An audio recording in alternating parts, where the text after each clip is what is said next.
Handling होता है, जो हमारा स्ट्रिंग हैंडलिंग है, उसके अंदर में सबसे पहले हमें पढ़ना क्या है, हमें ये पढ़ना है कि स्ट्रिंग क्लास क्या होता है। तो हमने ये बताया था लास्ट क्लास में कि स्ट्रिंग जो होता है वो जावा के लैंग पैकेज के अंदर में होता है, और इसीलिए जो स्ट्रिंग होता है, स्ट्रिंग क्लास होता है, वो क्या होता है, फाइनल होता है, मतलब आप उसको मॉडिफाई नहीं कर सकते हो। तो जिसके मॉडिफायर्स को भी हमने एक्सप्लेन किया था और बताया था कि वो क्यों होता है, क्योंकि उसके अंदर में जितने भी मेथड्स हैं आप उसको रीयूज़ नहीं कर सकते हैं, आप उसे डायरेक्टली कॉल कर सकते हैं और उसे एक्सटेंड नहीं कर सकते हैं। इसलिए थर्ड पॉइंट हमने ये बताया था कि child class can not extend string class. ठीक है, स्ट्रिंग के जो क्लास हैं उसको चाइल्ड क्लास एक्सटेंड नहीं कर सकता है। फिर हमने ये देखा था कि जावा के पास कितने पैकेज हैं, 14 पैकेजेस हैं, बट जो लैंग पैकेज है वो क्या डिफ़ॉल्ट पैकेज है। उसमें जितने भी पैकेजेस हैं, जितने भी मतलब क्लासेस हैं, वो सारे डिफ़ॉल्ट हैं, बिकॉज पैकेज ही डिफ़ॉल्ट है, राइट। हमें इंपोर्ट करने की ज़रूरत नहीं पड़ता, इसके अंदर में जो भी क्लासेस हैं सारे होते हैं। जैसे कि स्ट्रिंग क्लास की हम बात अभी किए थे, उसके बाद आप और भी आपको दिखने को मिल रहा है, स्ट्रिंग बफर है, स्ट्रिंग बिल्डर है, जो कि हम इस क्लास में आगे डिस्कस करेंगे, जो आपको नीचे इसमें दिख रहा है, स्ट्रिंग क्लास के नीचे दिख रहा है। तो सबसे पहले हम लोग ये समझते हैं कि जो स्ट्रिंग लिटरल्स होता है, जो स्ट्रिंग लिटरल्स है वो टू वे है उसके स्ट्रिंग बनाने का। ठीक है, वो दोनों वे क्या है? तो पहला वे ये है स्ट्रिंग लिटरल के थ्रू हम बनाते हैं, दूसरा हम न्यू कीवर्ड के थ्रू बनाते हैं। तो सबसे पहले ये समझना चाहिए कि स्ट्रिंग लिटरल क्या होता है। स्ट्रिंग लिटरल वो होता है जिसमें आप डबल कोड के थ्रू आप लिखते हो, जैसे नीचे आप देख सकते हैं स्ट्रिंग str इक्वल टू हीरा हमने लिखा हुआ है, राइट। तो इस केस में जो str1 में जो वैल्यू रखे हैं डबल कोड के अंदर में हीरा, तो ये स्ट्रिंग लिटरल कहा जाता है। स्ट्रिंग लिटरल के अंदर में वैल्यू हमने रखा है, डबल कोड के अंदर में वैल्यू रखा है, इसीलिए इसका नाम क्या है, स्ट्रिंग लिटरल होता है। हम स्ट्रिंग लिटरल के थ्रू भी हम क्या करते हैं, जावा कोड के थ्रू हम बनाते हैं क्या, स्ट्रिंग। तो अभी आप यहाँ पे देख सकते हो कि हमने क्या लिखा है, नोट हमें ध्यान रखना है कि जो स्ट्रिंग ऑब्जेक्ट होता है वो हमेशा स्टोर्ड होता है इन स्पेशल मेमोरी, जिसे हम क्या कहते हैं, स्ट्रिंग कांस्टेंट पूल कहते हैं। ठीक है, क्या कहते हैं, जो स्ट्रिंग जो भी स्ट्रिंग का ऑब्जेक्ट बनाओगे वो एक स्पेशल मेमोरी एरिया में स्टोर होगा, कहाँ, जेवीएम में, जिसे हम स्ट्रिंग कांस्टेंट पूल कहते हैं। जैसे कि अगर हमने जैसे str1 में हीरा हमने रखा था, ऐसे अगर हमने एक और मेथड लिया, मान लो कि str1 और str2 ले लिया, तो यहाँ पे क्या हो सकता है, यहाँ पे ये हो सकता है, मान लो कि ये दोनों str और str2 जो है हमने स्ट्रिंग टाइप का बनाया है, वो एक स्टैक मेमोरी में है। एक स्टैक मेमोरी में कैसे काम करता है वो हम डिस्कस करेंगे। तो जो str1 और str2 है, दोनों में स्ट्रिंग का वैल्यू है, जैसे कि आप ऊपर देख सकते हो, जैसे स्ट्रिंग str में हमारा क्या है, हीरा है। मान लो कि str2 हम ऐसे ही बनाए जिसमें वैल्यू भी हीरा है। तो देखो एक्चुअली हम कर क्या रहे हैं, हम वैल्यू को डुप्लीकेट कर रहे हैं, ऑब्जेक्ट को डुप्लीकेट कर रहे हैं। तो आपको जो इसमें दिख रहा है, जो हीरा हमने ब्रैकेट में इसमें लिए हैं, स्क्वायर ब्रैकेट में लिए हैं, उसमें हम क्या कर रहे हैं, उसमें हम ये कर रहे हैं कि हम जो वैल्यू स्ट्रिंग टाइप का जो ऑब्जेक्ट बना है वो जाके वहाँ पे स्टोर हो रहा है, कहाँ पे, स्ट्रिंग कांस्टेंट प्रूट, जो आप ग्रीन वाले एरिया में देख सकते हैं यहाँ पे। ठीक है, तो ये जो ग्रीन वाला एरिया है यहाँ पे, हम यहाँ पे क्या कर रहे हैं, हम अपने स्ट्रिंग कांस्टेंट पूल के अंदर में हम स्ट्रिंग के ऑब्जेक्ट जिसमें वैल्यू क्या है, हीरा है, हमने उसको क्या किया है, स्टोर किया है। ठीक है, अब मान लो कि str2 में भी सेम वैल्यू हो, str2 में हमने क्या वैल्यू दिया है, मान लो कि हीरा ही दिया है, तो वो क्या होगा, फिर स्ट्रिंग कांस्टेंट पूल में आएगा और फिर यहाँ पे स्टोर होगा। मतलब हम क्या कर रहे हैं, हम duplicate value string constant pool में डाल रहे हैं। ठीक है, तो जावा क्या कहता है, जावा के अंदर में जो कॉन्सेप्ट है स्ट्रिंग कांस्टेंट पूल का, वो कहता है कि आप कितना भी ऑब्जेक्ट बना लो और चाहे उसका नेम कुछ भी हो, ठीक है, आप str1 2 3 4 करके आप 200 500 तक जाओ, कोई फर्क नहीं पड़ता, चाहे 1000 जाओ चाहे लाख जाओ, ठीक है, चाहे करोड़ों में आप बनाओ रन टाइम पे। लेकिन अगर आपके स्ट्रिंग कांस्टेंट पूल में अगर जो स्ट्रिंग ऑब्जेक्ट का वैल्यू सेम है, स्ट्रिंग की जो वैल्यू है हीरा है, अगर जितना भी ऑब्जेक्ट बनाया है str1 2 3 4 5 करके जितने भी बनाया है सबकी वैल्यू सेम ही है, तो वो सिर्फ और सिर्फ एक ही वैल्यू स्टोर करेगा। और उसे क्या कहेगा, वो रेफरेंस देगा कि हाँ हमने सेव कर लिया है। मतलब वो आपको बताएगा कि वो सेव कर लिया है, बट वो सेव नहीं किया है, वो सिर्फ एक वैल्यू रखा है, ठीक है। और इससे बेनिफिट हमें क्या होगा, हमें मेमोरी बचेगा। मतलब कि अगर मान लो कि एक ही वैल्यू रखना है, मान लो कि एक ही वैल्यू रखना है, लेकिन तो उसे क्या फ़ायदा क्या है, हमें कोई फ़ायदा नहीं है। हम जब भी अगर किसी को str1 को चाहिए, str2 को चाहिए, ऑलरेडी स्ट्रिंग कांस्टेंट पूल में है, तो वो क्या करेगा, वहाँ से डेटा पिक करेगा और दे देगा कि ये तुम्हारा है। लेकिन जो स्ट्रिंग का जो ऑब्जेक्ट है उसको पता नहीं है कि कौन सा उसका वो चीज़ है। तो हमें जब first time string constant pool वो जब आप बनाएंगे, फर्स्ट टाइम जो स्ट्रिंग लिटरल के थ्रू बनाएंगे ऑब्जेक्ट, तो क्या होगा, सबसे पहले स्ट्रिंग कांस्टेंट पूल में जाके चेक करेगा कि क्या वहाँ पे पहले से अवेलेबल ऑब्जेक्ट है जिसका वैल्यू हीरा है। अगर नहीं है तो वो वहाँ पे बनाएगा, अगर है तो सिर्फ और सिर्फ रेफरेंस देगा। अब बोलेगा कि हमारे पास ऑलरेडी है, तो आप टेंशन मत लो, हम नहीं बना रहे हैं, ठीक है। इतना क्लियर हुआ अभी तक?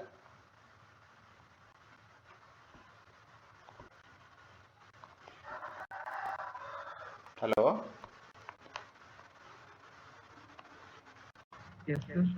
हाँ, जैसे कि नीचे के एग्जांपल में देखो str1 और str2 दे रखे हैं हमने।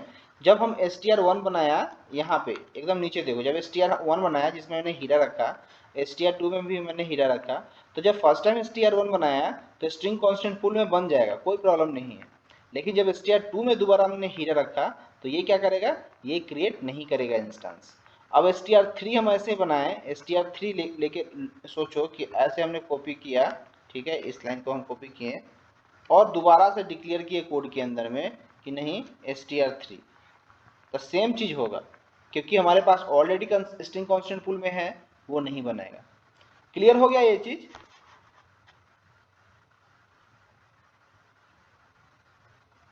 हुआ कि नहीं हुआ? हाँ। नेक्स्ट क्वेश्चन हमारे पास ये है कि why Java uses the concept of string constant pool. तो अभी अभी मैंने थोड़ा देर पहले ये बताया था कि ये हम इसलिए करते हैं, क्यों करते हैं कि हमारा जो मेमोरी है वो एफिशिएंट हो, मतलब कि डुप्लीकेट वैल्यू को स्टोर ना करे, ठीक है। हमें अगर ऑलरेडी जैसे एग्जांपल में बताया था, हमने str1 str2 str3 तीनों स्ट्रिंग टाइप का बनाया था, तीनों में मैंने हीरा रखा था, तो वो क्या करेगा, फालतू का मेमोरी स्टोर होगा, हमारा जो हीप मेमोरी है वो फालतू में बर्बाद होगा, ठीक है। तो उसे हम जब जो हमारा जेवीएम है बहुत स्मार्ट है, अपने स्ट्रिंग कांस्टेंट पूल का कॉन्सेप्ट यूज कर रहा है। वो क्या करेगा, फर्स्ट टाइम अगर नहीं है तो बनाएगा, सेकेंड टाइम अगर कोई और स्ट्रिंग जाएगा, बोलेगा कि हीरा का वैल्यू रख लो, वो कहेगा नहीं मेरे पास ऑलरेडी है, आपको चाहिए मैं दे दूंगा, ठीक है। और अपने मेमोरी को वो स्टोर करेगा, ठीक है। तो ये आपको क्लियर हो गया होगा। नेक्स्ट आते हैं कि जो सेकेंड तरीका है, एक पहला तरीका क्या था, स्ट्रिंग लिटरल के थ्रू था, और दूसरा तरीका हमारे पास क्या है कि हम बाय न्यू कीवर्ड के थ्रू भी हम स्ट्रिंग के ऑब्जेक्ट को बनाते हैं, ठीक है।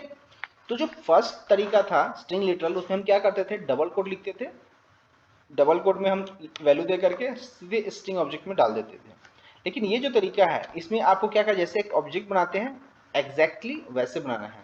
str स्ट्रिंग हमने डिफाइन किया, object equal to new string, और डबल कोड में हमने पास किया। जैसे कि एक ऑब्जेक्ट बनाते हो, सिमिलरली आप वैसे पास करोगे। और एक पैरामीटराइज कंस्ट्रक्टर जैसे यूज करते हो, तो स्ट्रिंग टाइप के डेटा भेज सकते हो यहाँ पे, या एरे टाइप के डेटा भेज सकते हो। तो ऐसे करके एरे टाइप का कैरेक्टर एरे भेजना पड़ेगा। तो ऐसे करके आप क्या करोगे, ऑब्जेक्ट बनाओगे। तो तो आप जब भी आप इस तरह से बनाओगे तो उसे हम कहेंगे कि न्यू कीवर्ड के थ्रू बना रहे हैं, ठीक है। इस केस में मान लो कि अगर हमने दो ऑब्जेक्ट बनाया, तो दोनों का ऑब्जेक्ट का डिफरेंस क्या होगा, एक ही होगा, ठीक है, क्योंकि स्ट्रिंग कांस्टेंट पूल के कारण। कैसे, देखो इस वे में क्या होगा कि मैंने पॉइंट नंबर फर्स्ट लिखा है, ये यहाँ पे पॉइंट नंबर 1 है, 2 है, 3 है, इस पे ध्यान देना है कि JVM will create a new string object in normal non pool that is heap memory, ठीक है। जब JVM will create a new string object in normal, मतलब non pool, string constant pool नहीं, ये नन पूल में heap memory में जाएगा, ठीक है। एंड द लिटरल, जब हम लिटरल लिखेंगे डबल कोड के अंदर में, हीरा will be placed in the string constant pool, ठीक है। ये चीज समझ में आ गया। एंड द वेरिएबल जो हमने str लिया है will refer to the object in the heap non pool. अभी तक क्लियर हो चुका होगा। हमने क्या बोला कि JVM के अंदर में हीप मेमोरी होता है। जब भी हम न्यू स्ट्रिंग ऑब्जेक्ट बनाएंगे तो वो कहाँ पे जाएगा, नन पुल हीप मेमोरी में जाएगा। अगर हम लिटरल के थ्रू, डबल कोड लिटरल के थ्रू बनाते हैं तो डायरेक्ट वो स्ट्रिंग कांस्टेंट पूल में जाएगा, ठीक है। और थर्ड पॉइंट हमने बोला कि जो स्ट्रिंग है वो क्या होगा, रेफर करेगा the object in the heap, जो कि मेमोरी में है या नहीं। तो जब भी कोई वेरिएबल हम बनाते हैं वो कहाँ पे जाता है, वो नॉन हीप में जाता है। लेकिन अगर लिटरल बनाते हैं वो कहाँ जाता है, स्ट्रिंग कांस्टेंट पूल में जाता है, ठीक है। तो अगर स्ट्रिंग कांस्टेंट पूल के अंदर पहले अगर जो वैल्यू है, एक बार और समझाते हैं, इस ग्राफ जाओ,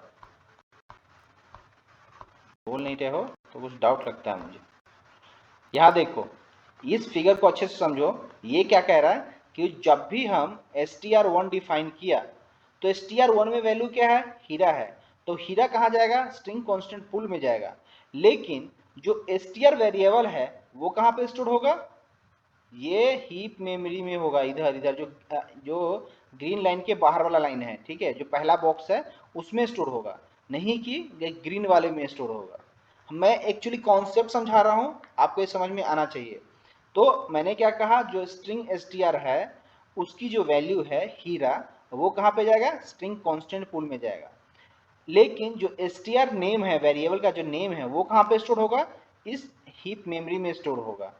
बट स्ट्रिंग कांस्टेंट पूल के अंदर में नहीं होगा, जो अंदर वाला जो सर्कल है उसमें नहीं होगा, ये बाहर वाले सर्कल में स्टोर होगा, ठीक है। ये कॉन्सेप्ट समझ में आया।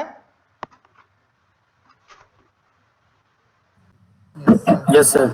हाँ, तो ये जो कैसे जावा मेमोरी में स्टोर करता है बहुत ही इंपॉर्टेंट है। किसी भी जावा इंटरव्यू में जाओगे, आपसे एक क्वेश्चन पूछेगा। सबसे पहला क्वेश्चन ये पूछेगा कि स्ट्रिंग क्या है, तो आप क्या बताओगे, जो स्ट्रिंग है, हम अभी म्यूटेबल की कॉन्सेप्ट नहीं बताएं तो हम आगे अभी बताएंगे। सबसे पहले बताओगे ये जो है जावा के डिफॉल्ट पैकेज के अंदर में होता है, ये एक फाइनल क्लासेस है, तो हम इसे कोई भी चाइल्ड क्लास एक्सटेंड नहीं कर सकता है, इनहेरिट नहीं कर सकता है, ठीक है।